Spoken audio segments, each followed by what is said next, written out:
কালকা যাই না একটা গরু জব করে মানুষের খাওয়াইলেন কে আমার কি দাওয়াত দিবাইলেন না? আরে ভাই তুমি চেতা সকিল লেগা কালকা তো আমি ভেজাল লেগে তোমার দাওয়াত দিয়ে ভুলে গেছিলাম। ইয়া আল্লাহ আমনে না বাচ্চা রসুন কেমনে আন্নের থেকে ফেলছে আমি থাকলে তো শর্ট পেটায় মরে যেতাম। দাওয়াত দিছে না ভালো কথা, আমরা কি অনুষ্ঠান করতাম না? আমরাও দিতাম না দাওয়াত। ও মানুষ পাওয়া জায়গায় তামসা হয়ে গেছে গা, রং হয়ে গেছে গা।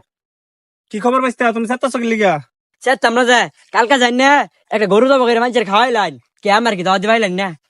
আরে ভাই তুমি চেতা সকিল লেগা কালকা তো আমি ভেজাল লেগে তোমার দাওয়াত দিয়ে ভুলে গেছিলাম। অনে তো ভুলে যাবেন, অন যে খাওয়াইল চলে তো ভুলে যাবেন গা। আচ্ছা ভাইস্তা চলো আমার লগে আমার বাড়ি আরে কি আর দাওয়াত তোমার, খাইতে আমার তোমার ভাই দাওয়াত। ভাইস্তারে দাওয়াত দিলাম না দেখা ভাইস্তা কি পাগলি হয়ে গেল নাকি আজকা? আচ্ছা থাকা আমি যাই গা। খাইলাম না তোমার ভাই দাওয়াত দিলে কি হইলো আমার? কি রে সিজান তুই এত ছাত্র সস্কে?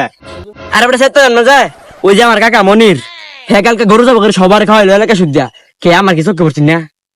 ইয়া আল্লাহ আমনে না বাচ্চা রসুন কেমনে আন্নের থেকে ফেলছে আমি থাকলে তো শর্ট পেটায় মরে যেতাম। আমারও দাওয়াত দিছে না, বিচার ডাক মুশালিশ দেখি। হ্যাঁ এই বিচারটা শক্ত মতো করা লাগবে, এই বিচার আমিও চাই।